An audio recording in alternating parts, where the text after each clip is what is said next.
नमस्कार। आर के खन्ना धार्मिक चैनल पर आप सबका प्यार से स्वागत है। प्रस्तुत है श्रीमद् भागवत महापुराण दसम स्कंद पूर्वार्ध 14वां अध्याय ब्रह्मा जी के द्वारा भगवान की स्तुति। शब्दशः पाठ। श्री ब्रह्मा जी ने स्तुति की, प्रभु एकमात्र आप ही स्तुति करने योग्य हैं। मैं आपके चरणों में नमस्कार करता हूँ। आपका यह शरीर वर्षाकालीन मेघ के समान श्यामल है। इस पर स्थिर बिजली के समान झिलमिल झिलमिल करता हुआ पीताम्बर शोभा पाता है। आपके गले में घुंघुची की माला, कानों में मकराकृत कुंडल तथा सिर पर मोर पंखों का मुकुट है। इन सब की कांति से आपके मुख पर अनोखी छटा छिटक रही है। वक्ष स्तर पर लटकती हुई वनमाला और नन्ही सी हथेली पर दही भात का कौर, बगल में भेंट और सींग तथा कमर की फेंट पर आपकी पहचान बताने वाली बांसुरी शोभा पा रही है। आपके कमल से सुकोमल परम सुकुमार चरण और यह गोपाल बालक का सुमधुर वेश मैं और कुछ नहीं जानता, बस मैं तो इन्हीं के चरणों पर निछावर हूँ। स्वयं प्रकाश परमात्मन, आपका यह श्री विग्रह भक्तजनों की लालसा अभिलाषा पूर्ण करने वाला है। यह आपकी चिन्मयी इच्छा का मूर्तिमान स्वरूप मुझ पर आपका यह साक्षात कृपा प्रसाद है। मुझे अनुग्रहित करने के लिए ही आपने इसे प्रकट किया है। कौन कहता है कि यह पंचभूतों की रचना है? प्रभु, यह तो अप्राकृत शुद्ध सत्व में है। मैं या और कोई समाधि लगाकर भी आपके सच्चिदानंद विग्रह की महिमा नहीं जान सकता। फिर आत्मा आनंद अनुभव स्वरूप साक्षात आपकी ही महिमा को तो कोई एकाग्र मन से भी कैसे जान सकता है?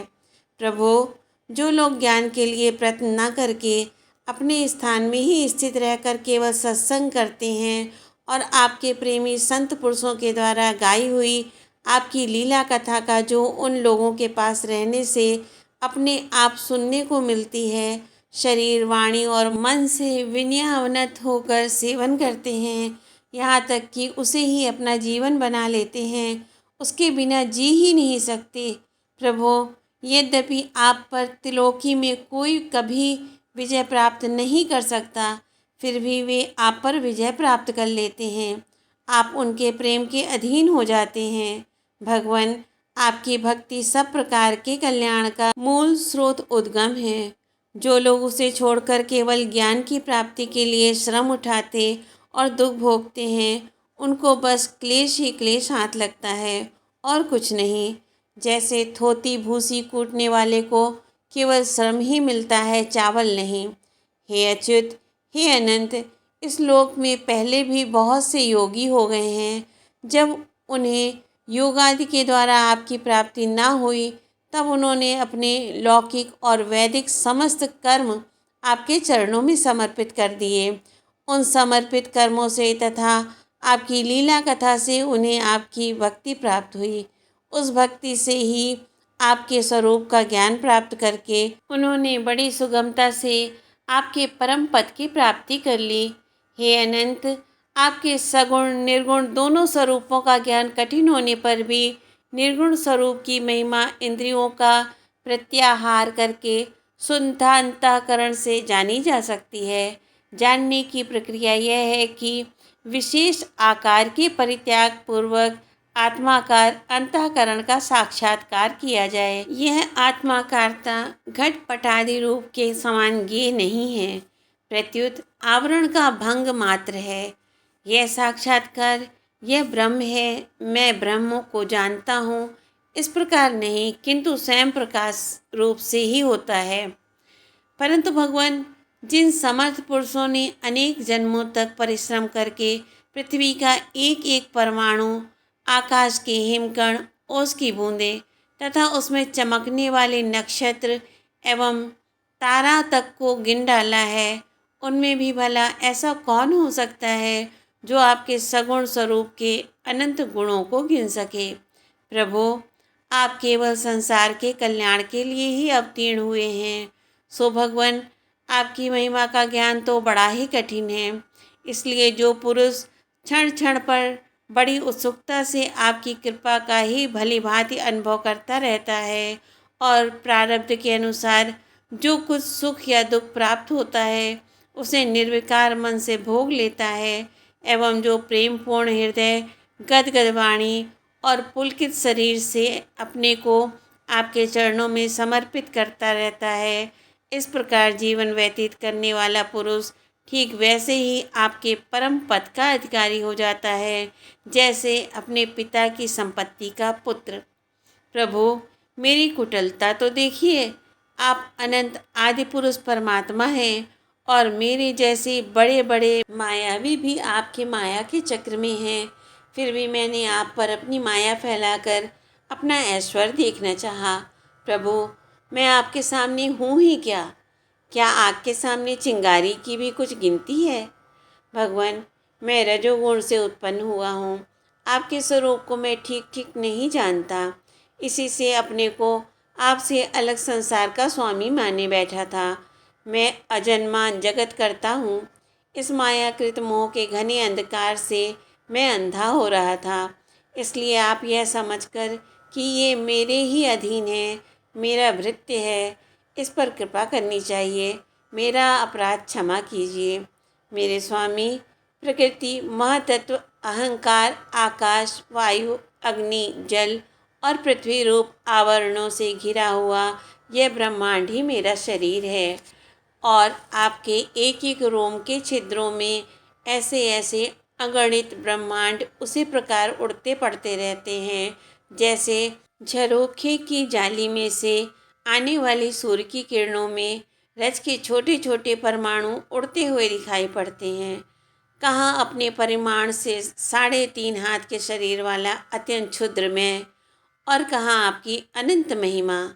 वृत्तियों की पकड़ में ना आने वाले परमात्मन, जब बच्चा माता के पेट में रहता है तब अज्ञानवश अपने हाथ पैर पीटता है, परंतु क्या माता उसे अपराध समझती है या उसके लिए कोई अपराध होता है और नहीं है? इन शब्दों से कही जाने वाली कोई भी वस्तु ऐसी है क्या जो आपके कोख के भीतर ना हो? श्रुतियाँ कहती हैं कि जिस समय तीनों लोग प्रलयकालीन जल में लीन थे, उस समय उस जल में स्थित श्री नारायण के नाभि कमल से ब्रह्मा का जन्म हुआ। उनका यह कहना किसी प्रकार असत्य नहीं हो सकता। तब आप ही बतलाइए प्रभु, क्या मैं आपका पुत्र नहीं हूँ? प्रभु, आप समस्त जीवों के आत्मा हैं, इसलिए आप नारायण, नार, जीव और अयन आश्रय हैं। आप समस्त जगत के और जीवों के अधीश्वर हैं, इसलिए आप नारायण, नार, जीव और अयन प्रवर्तक हैं। आप समस्त लोकों के साक्षी हैं, इसलिए भी नारायण, नार, जीव और अयन जानने वाला हैं। नर से उत्पन्न होने वाले जल में निवास करने के कारण जिन्हें नारायण, नार, जल और अयन निवास स्थान कहा जाता है, वे भी आपके एक अंश ही हैं। वह अंश रूप से दिखना भी सत्य नहीं है, आपकी माया ही है। भगवान, यदि आपका यह विराट स्वरूप सचमुच उस समय जल में ही था तो मैंने उसी समय उसे क्यों नहीं देखा, जबकि मैं कमल नाल के मार्ग से उसे 100 वर्ष तक जल में ढूंढता रहा। फिर मैंने जब तपस्या की तब उसी समय मेरे हृदय में उसका दर्शन कैसे हो गया और फिर कुछ ही क्षणों में वह पुनः क्यों नहीं दिखा, अंतर्धान क्यों हो गया? माया का नाश करने वाले प्रभु, दूर की बात कौन करे, अभी इसी अवतार में आपने इस बाहर दिखने वाले जगत को अपने पेट में ही दिखला दिया, जिसे देखकर माता यशोदा चकित हो गई थी। इससे यही तो सिद्ध होता है कि यह संपूर्ण विश्व केवल आपकी माया ही माया है। जब आपके सहित यह संपूर्ण विश्व जैसा बाहर दिखता है वैसा ही आपके उदर में भी दिखा, तब क्या यह सब आपकी माया के बिना ही आप में प्रतीत हुआ? अवश्य ही आपकी लीला है। उस दिन की बात जाने दीजिए, आज ही लीजिए। क्या आज आपने मेरे सामने अपने अतिरिक्त संपूर्ण विश्व को अपनी माया का खेल नहीं दिखलाया? पहले आप अकेले थे, फिर संपूर्ण ग्वाल वाल बछड़े और छड़ी छीके भी आप ही हो गए। उसके बाद मैंने देखा कि आपके वे सब रूप चतुर्भुज हैं और मेरे सहित सबके सब तत्व उनकी सेवा कर रहे हैं। आपने अलग अलग उतने ही ब्रह्मांडों का रूप भी धारण कर लिया था, परंतु अब आप केवल अपरिमित अद्वितीय ब्रह्म रूप से ही शेष रह गए हैं। जो लोग अज्ञानवश आपके स्वरूप को नहीं जानते, उन्हीं को आप प्रकृति में स्थित जीव के रूप में प्रतीत होते हैं और उन पर अपनी माया का पर्दा डालकर सृष्टि के समय मेरे ब्रह्मा रूप से, पालन के समय अपने विष्णु रूप से और संहार के समय रुद्र के रूप में प्रतीत होते हैं। प्रभो, आप सारे जगत के स्वामी और विधाता हैं। अजन्मा होने पर भी आप देवता, ऋषि, मनुष्य, पशु पक्षी और जलचर आदि योनियों में अवतार ग्रहण करते हैं, इसलिए कि इन रूपों के द्वारा दुष्ट पुरुषों का घमंड तोड़ दें और सत्पुरुषों का अनुग्रह करें। भगवान, आप अनंत परमात्मा और योगेश्वर हैं। जिस समय आप अपनी योग माया का विस्तार करके लीला करने लगते हैं, उस समय त्रिलोकी में ऐसा कौन है जो यह जान सके कि आपकी लीला कहाँ, किस लिए, कब और कितनी होती है। इसलिए यह संपूर्ण जगत स्वप्न के समान असत्य है, अज्ञान रूप और दुख पर दुख देने वाला है। आप परमानंद, परम ज्ञान स्वरूप एवं अनंत हैं। यह माया से उत्पन्न एवं विलीन होने पर भी आप में आपकी सत्ता के सत्य के समान प्रतीत होता है। प्रभु, आप ही एकमात्र सत्य हैं, क्योंकि आप सबके आत्मा जो हैं। आप पुराण पुरुष होने के कारण समस्त जन्मादि विकारों से रहित हैं। आप स्वयं प्रकाश हैं, इसलिए देश, काल और वस्तु जो पर प्रकाश है, किसी प्रकार आपको सीमित नहीं कर सकते। आप उनके भी आदि प्रकाशक हैं। आप अविनाशी होने के कारण नित्य हैं। आपका आनंद अखंडित है। आप में ना तो किसी प्रकार का मल है और ना अभाव। आप पूर्ण एक हैं। समस्त उपाधियों से मुक्त होने के कारण आप अमृत स्वरूप हैं। आपका यह ऐसा स्वरूप समस्त जीवों का ही अपना स्वरूप है, जो गुरु रूप सूर्य से तत्व ज्ञान रूप दिव्य दृष्टि प्राप्त करके उससे आपको अपने स्वरूप के रूप में साक्षात्कार कर लेते हैं। वे इस झूठे संसार सागर को मानो पार कर जाते हैं। संसार सागर का झूठा होने के कारण इससे पार जाना भी अविचार दशा की दृष्टि से ही है। जो पुरुष परमात्मा को आत्मा के रूप में नहीं जानते, उन्हें उस अज्ञान के कारण इस नाम रूपात्मक निखिल प्रपंच की उत्पत्ति का भ्रम हो जाता है, किंतु ज्ञान होते ही इसका आत्यांतिक प्रलय हो जाता है। जैसे रस्सी में भ्रम के कारण ही सांप की प्रतीति होती है और भ्रम के निवृत्त होते ही उसकी निवृत्ति हो जाती है। संसार संबंधी बंधन और उससे मोक्ष, ये दोनों ही नाम अज्ञान से कल्पित हैं। वास्तव में ये अज्ञान के ही दो नाम हैं। ये सत्य और ज्ञान स्वरूप परमात्मा से भिन्न अस्तित्व नहीं रखते। जैसे सूर्य में दिन और रात का भेद नहीं है, वैसे ही विचार करने पर अखंड चित्त स्वरूप केवल शुद्ध आत्म तत्व में न बंधन है और न तो मोक्ष।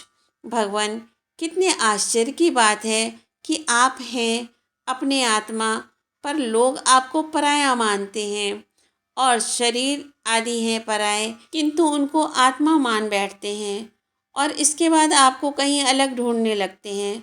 भला अज्ञानी जीवों का यह कितना बड़ा अज्ञान है। हे अनंत, आप तो सबके अंतःकरण में ही विराजमान हैं। इसलिए संत लोग आपके अतिरिक्त जो कुछ प्रतीत हो रहा है, उसका परित्याग करते हुए अपने भीतर ही आपको ढूंढते हैं। क्योंकि यद्यपि रस्सी में सांप नहीं है, फिर भी उस प्रतीयमान सांप को मिथ्या निश्चय किए बिना भला कोई सत्पुरुष सच्ची रस्सी को कैसे जान सकता है। अपने भक्तजनों के हृदय में स्वयं स्फुरित होने वाले भगवान, आपके ज्ञान का स्वरूप और महिमा ऐसी ही है, उससे अज्ञान कल्पित जगत का नाश हो जाता है। फिर भी जो पुरुष आपके युगल चरण कमलों का तनिक सा भी कृपा प्रसाद प्राप्त कर लेता है, उससे अनुग्रहित हो जाता है, वही आपकी सच्चिदानंदमयी महिमा का तत्व जान सकता है। दूसरा कोई भी ज्ञान, वैराग्य आदि साधन रूप अपने प्रयत्न से बहुत काल तक कितना भी अनुसंधान करता रहे, वह आपकी महिमा का यथार्थ ज्ञान नहीं प्राप्त कर सकता।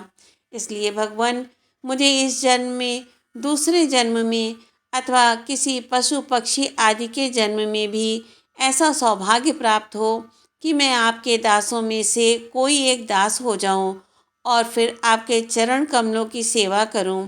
मेरे स्वामी, जगत के बड़े बड़े यज्ञ सृष्टि के प्रारंभ से लेकर अब तक आपको पूर्णतः तृप्त ना कर सके, परंतु आपने वृक्ष की गायों और ग्वालिनों के बछड़े एवं बालक बनकर उनके स्तनों का अमृत सा दूध बड़े उमंग से पिया है। वास्तव में उन्हीं का जीवन सफल है, वे ही अत्यंत धन्य हैं। अहो, नंद आदि ब्रजवासी गोपों के धन्य भाग्य हैं।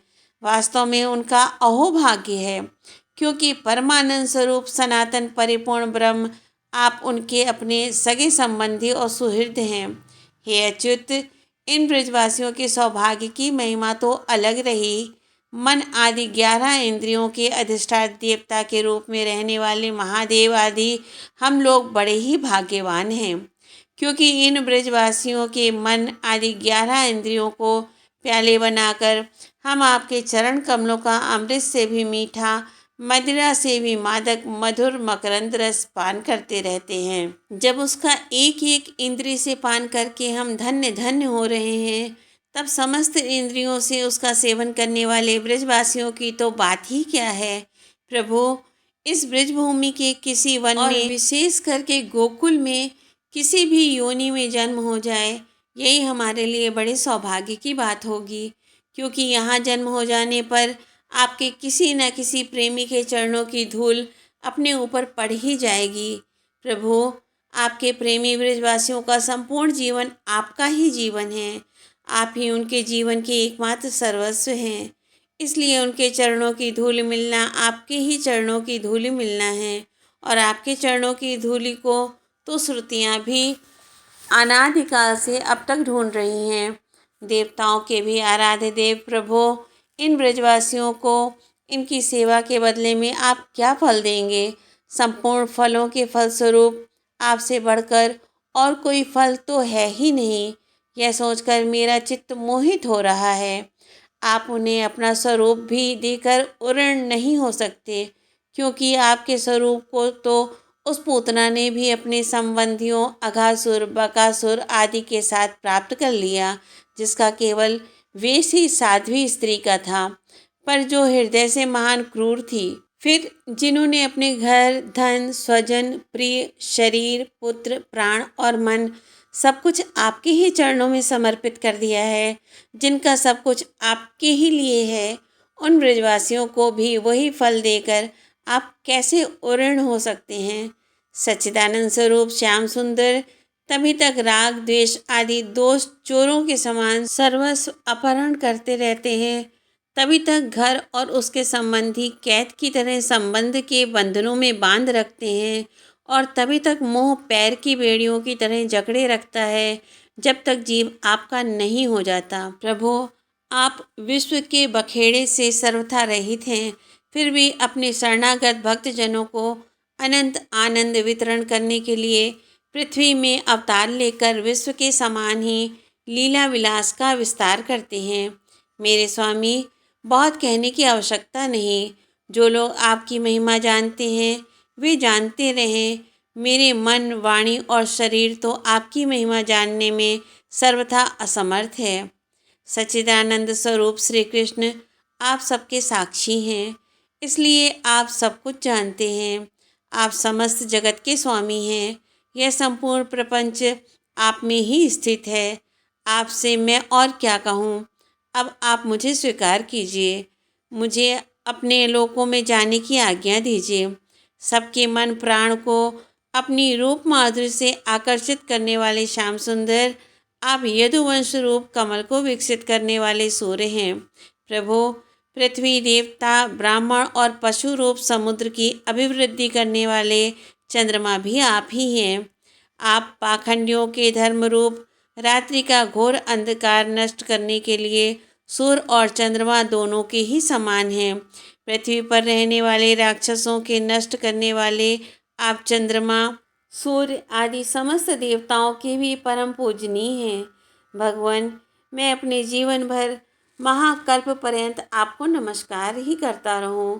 श्री सुखदेव जी कहते हैं, परीक्षित, संसार के रचयिता ब्रह्मा जी ने इस प्रकार भगवान श्री कृष्ण की स्तुति की। इसके बाद उन्होंने 3 बार परिक्रमा करके उनके चरणों में प्रणाम किया और फिर अपने गंतव्य स्थान सत्यलोक में चले गए। ब्रह्मा जी ने बछड़ों और ग्वाल वालों को पहले ही यथास्थान पहुंचा दिया था। भगवान श्री कृष्ण ने ब्रह्मा जी को विदा कर दिया और बछड़ों को लेकर यमुना जी के पुलिन पर आए, जहां वे अपने सखा ग्वाल वालों को पहले ही छोड़ गए थे। परीक्षित, अपने जीवन सर्वस्व प्राण वल्लभ श्री कृष्ण के वियोग में यद्यपि 1 वर्ष बीत गया था, तथापि उन ग्वाल वालों को वह समय आधे क्षण के समान जान पड़ा। क्यों न हो, वे भगवान की विश्व मोहिनी योग माया से मोहित जो हो गए थे। जगत के सभी जीव उसी माया से मोहित होकर शास्त्र और आचार्यों के बार बार समझाने पर भी अपने आत्मा को निरंतर भूले हुए हैं। वास्तव में उस माया की ऐसी ही शक्ति है। भला उससे मोहित होकर जीव यहाँ क्या क्या नहीं भूल जाते हैं। परीक्षित, भगवान श्री कृष्ण को देखते ही ग्वाल वालों ने बड़ी उतावली से कहा, भाई तुम भले आए, स्वागत है स्वागत। अभी तो हमने तुम्हारे बिना एक कौर भी नहीं खाया। आओ इधर आओ, आनंद से भोजन करो। तब हंसते हुए भगवान ने ग्वाल वालों के साथ भोजन किया और उन्हें अघासुर के शरीर का ढांचा दिखाते हुए वन से ब्रज में लौट आए। श्री कृष्ण के सिर पर मोर पंख का मनोहर मुकुट और घुंघराले बालों में सुंदर सुंदर महकते हुए पुष्प गूंथ रहे थे। नई नई रंगीन धातुओं से श्याम शरीर पर चित्रकारी की हुई थी। वे चलते समय रास्ते में उच्च स्वर से कभी बांसुरी, कभी पत्ती और कभी सींग बजाकर वाद्योत्सव में मग्न हो रहे हैं। पीछे पीछे ग्वाल बाल उनकी लोक पावन कीर्ति का गान करते जा रहे हैं। कभी वे नाम ले लेकर अपने बछड़ों को पुकारते, तो कभी उनके साथ लाड़ लड़ाने लगते। मार्ग के दोनों ओर गोपियाँ खड़ी हैं। जब वे कभी तिरछे नेत्रों से उनकी नज़र में नज़र मिला देते हैं, तब गोपियाँ आनंद मुग्ध हो जाती हैं। इस प्रकार भगवान श्री कृष्ण ने गोष्ठ में प्रवेश किया। परीक्षित, उसी दिन बालकों ने ब्रज में जाकर कहा कि आज यशोदा मैया के लाडले नंद नंदन ने वन में एक बड़ा भारी अजगर मार डाला है और उससे हम लोगों की रक्षा की है। राजा परीक्षित ने कहा, ब्राह्मण, ब्रजवासियों के लिए श्री कृष्ण अपने पुत्र नहीं थे, दूसरे के पुत्र थे। फिर उनका श्री कृष्ण के प्रति इतना प्रेम कैसे हुआ? ऐसा प्रेम तो उनका अपने बालकों पर भी पहले कभी नहीं हुआ था। आप कृपा करके बतलाइए, इसका क्या कारण है? श्री सुखदेव जी कहते हैं, राजन, संसार के सभी प्राणी अपनी आत्मा से ही सबसे बढ़कर प्रेम करते हैं। पुत्र से, धन से या और किसी से जो प्रेम होता है, वह तो इसलिए कि वे वस्तुएं अपनी आत्मा को प्रिय लगती हैं। राजेंद्र, यही कारण है कि सभी प्राणियों का अपने आत्मा के प्रति जैसा प्रेम होता है, वैसा अपने कहलाने वाले पुत्र, धन और गृह आदि में नहीं होता। नृपश्रेष्ठ, जो लोग देह को ही आत्मा मानते हैं, वे भी अपने शरीर से जितना प्रेम करते हैं, उतना प्रेम शरीर के संबंधी पुत्र, मित्र आदि से नहीं करते। जब विचार के द्वारा यह मालूम हो जाता है कि यह शरीर मैं नहीं हूँ, यह शरीर मेरा है, तब इस शरीर से भी आत्मा के समान प्रेम नहीं रहता। यही कारण है कि इस देह के जीर्ण शीर्ण हो जाने पर भी जीने की आशा प्रबल रूप से बनी रहती है। इससे यह बात सिद्ध होती है कि सभी प्राणी अपनी आत्मा से ही सबसे बढ़कर प्रेम करते हैं और उसी से इस सारे चराचर जगत से भी प्रेम करते हैं। इन श्री कृष्ण को ही तुम सब आत्माओं का आत्मा समझो। संसार के कल्याण के लिए ही योग माया का आश्रय लेकर वे यहाँ देहधारी के समान जान पड़ते हैं। जो लोग भगवान श्री कृष्ण के वास्तविक स्वरूप को जानते हैं, उनके लिए तो इस जगत में जो कुछ भी चराचर पदार्थ हैं अथवा इससे परे परमात्मा, ब्रह्म, नारायण आदि जो भगवत स्वरूप हैं, सभी श्री कृष्ण स्वरूप ही हैं। श्री कृष्ण के अतिरिक्त और कोई प्राकृत अप्राकृत वस्तु है ही नहीं। सभी वस्तुओं का अंतिम रूप अपने कारण में स्थित होता है। उस कारण के भी परम कारण हैं भगवान श्री कृष्ण। तब भला बताओ, किस वस्तु को श्री कृष्ण से भिन्न बतलाएं?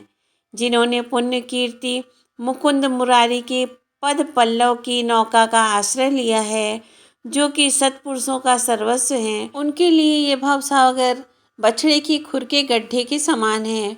उन्हें परम पद की प्राप्ति हो जाती है और उनके लिए विपत्तियों का निवास स्थान यह संसार नहीं रहता।